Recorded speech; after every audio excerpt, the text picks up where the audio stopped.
Hello to everyone, I am Dr. Aisha. Today we are going to learn about moral reasoning in business environment.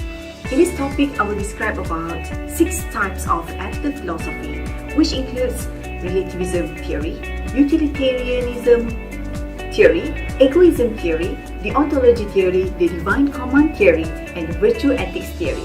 In addition to that, I will also explain about the criticism in regards to each of the theory and some perspective from the Islamic viewpoint. Before we start with the topic, I would like to explain a little bit why we basically need to learn about moral reasoning or moral philosophy in the business environment. Essentially, with the collapse of many businesses and companies such as Enron, WorldCom, and Parmalat, recent research has been increasingly devoted to investigating ethical issues. In order to identify whether a behavior or decision is ethically performed, there are several ethical theories that can be used to explain what is right and what is wrong. The theories that we are going to discuss today are the current theoretical framework that is applied by the recent research to explain an ethical phenomenon.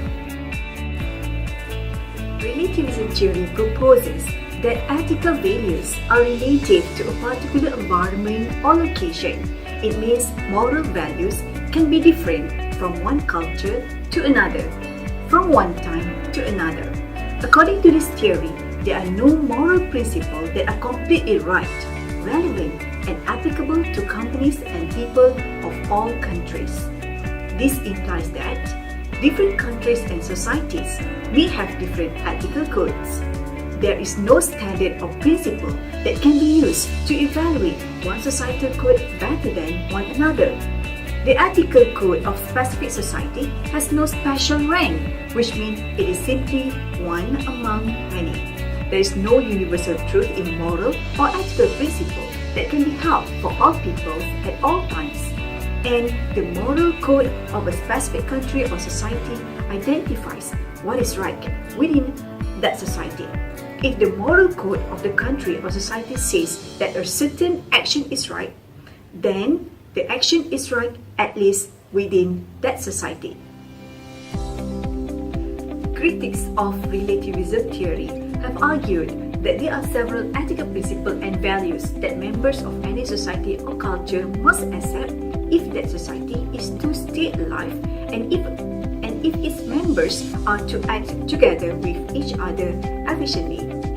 For example, all societies and culture have norms against killing other members of the society, norms against stealing other personal goods of other members of one society, and norms against taking bribe or involving in corruption.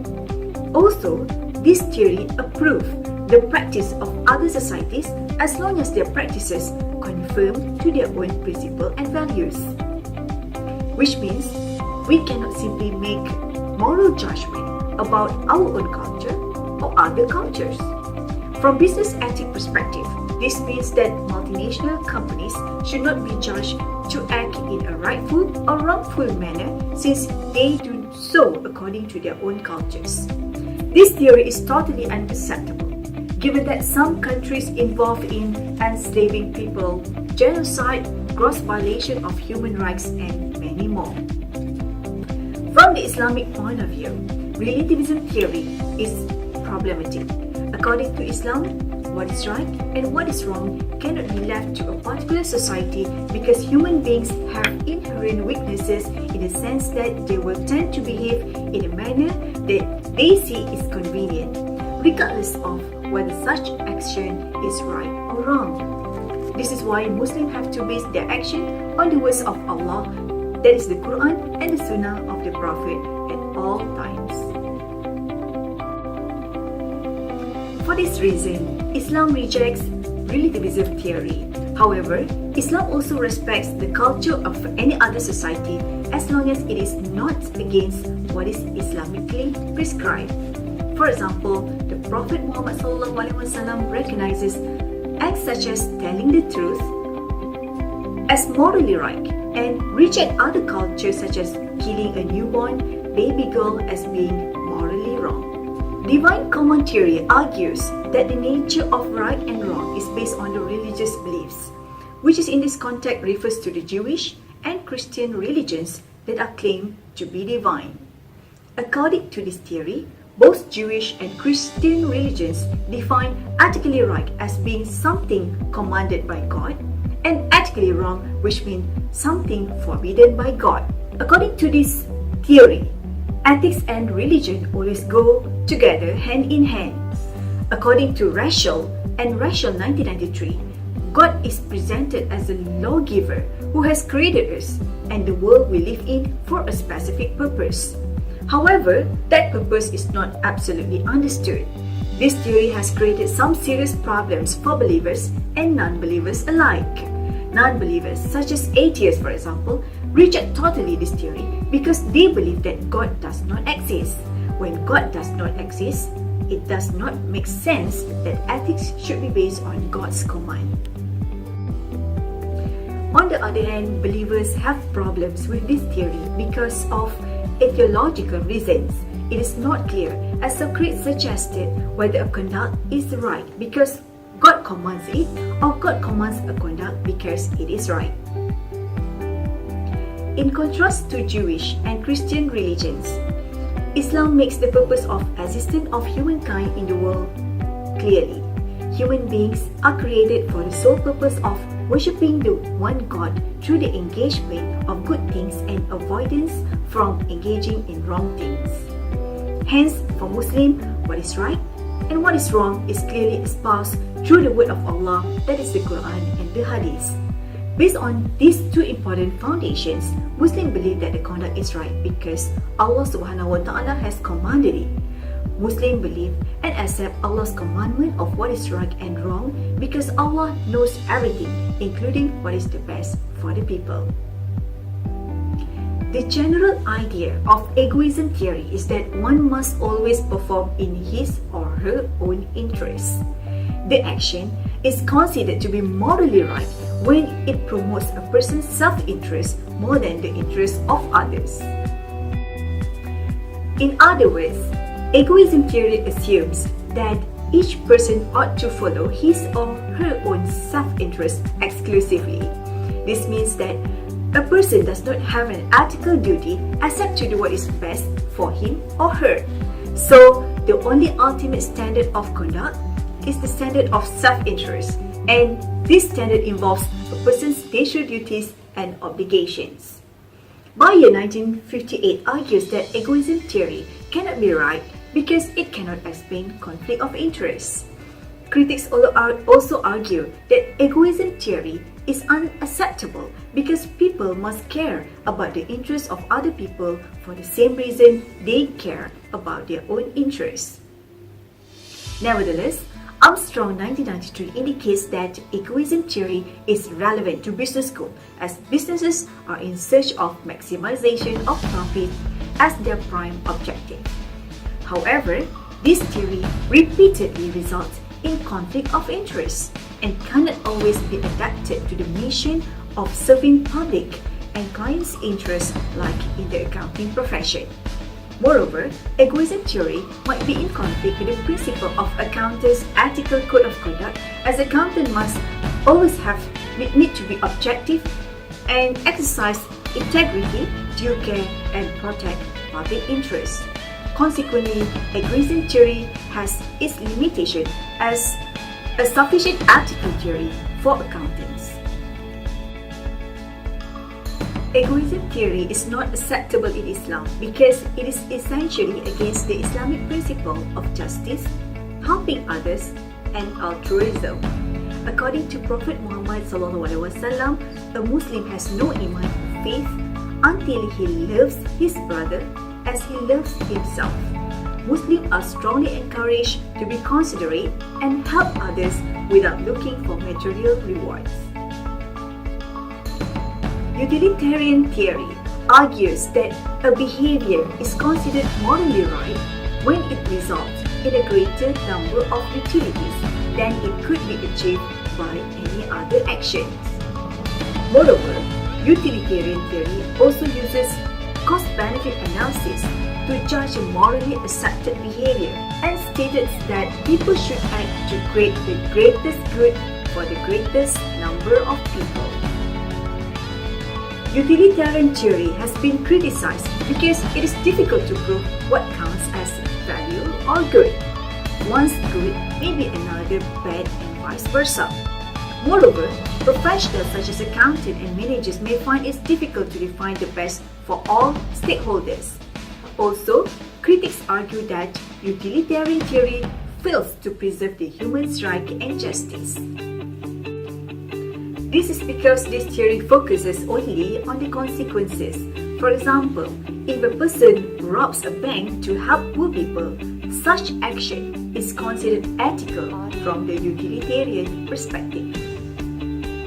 Generally speaking, Islam does not accept any wrongdoing, for example, stealing or cheating, regardless of whether it brings greater good for the society or not. In view of that, Islam does not accept utilitarian theory as a sufficient theory because this theory considers ethics as having the greatest consequences for the greatest number, when some action may be inherently wrong.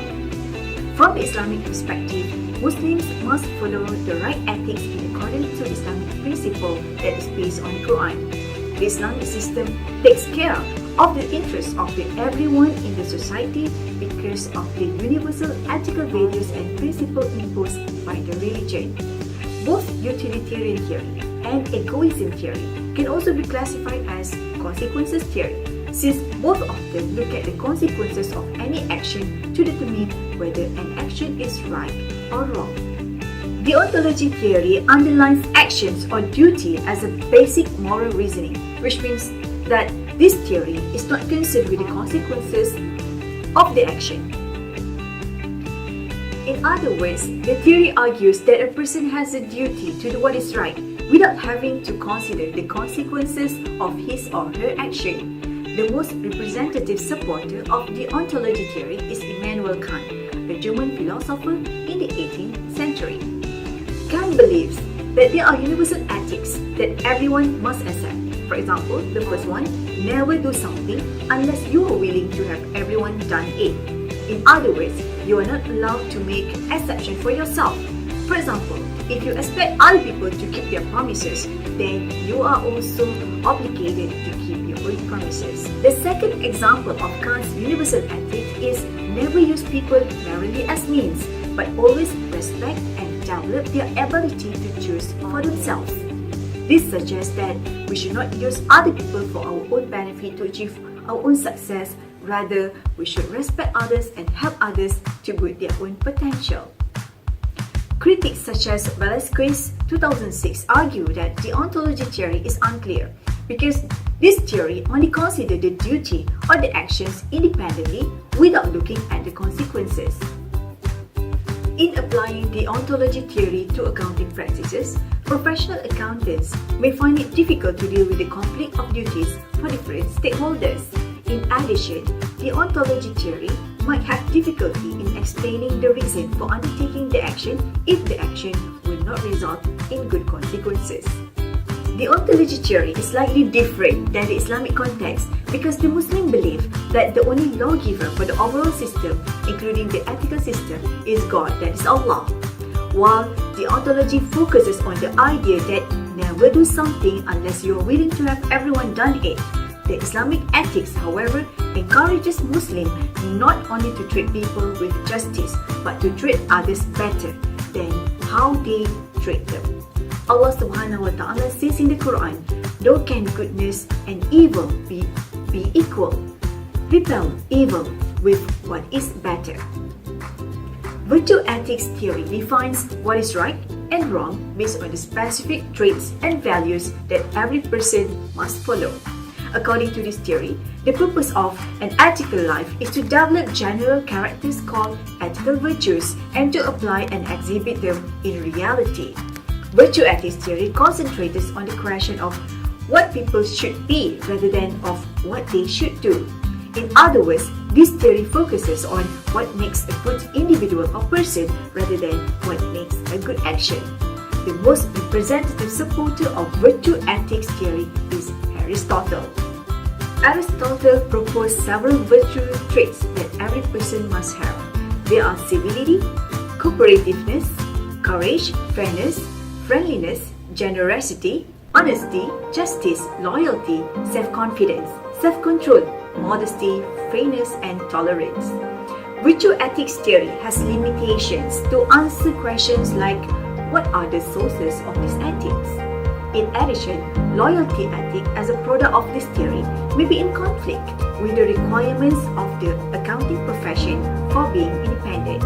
This suggests that it is hard for accountants to maintain his or her objectivity and to provide independent judgment, while at the same time he or she has to maintain his or her loyalty to the firms. Furthermore, as different stakeholders may have different opinions regarding accounting practices, there may be conflicting virtues ethics that accountants should consider, and it is difficult for professional accountants to resolve these conflicts. Based on the idea of virtue ethics theory, the American Institute of Certified Public Accountant, as well as other accounting organizations around the world, established an ethical code of conduct which constitute the expected virtue ethics from a professional accountant. In Islam, every person must behave according to the specific ethical characteristics, but the sources of these characteristics are from the Quran and from the Hadith. In other words, individuals have a very clear picture about what is right and wrong as enshrined in the Quran and Hadith itself. As a conclusion, no absolute Western theory so far that can explain ethics. It is argued that the Western concepts and understanding of ethics are limited and incomprehensive in explaining what is right and what is wrong. Alright class, this is the end of this topic. See you next week inshallah. We will learn about new topic on ethical framework for business environment.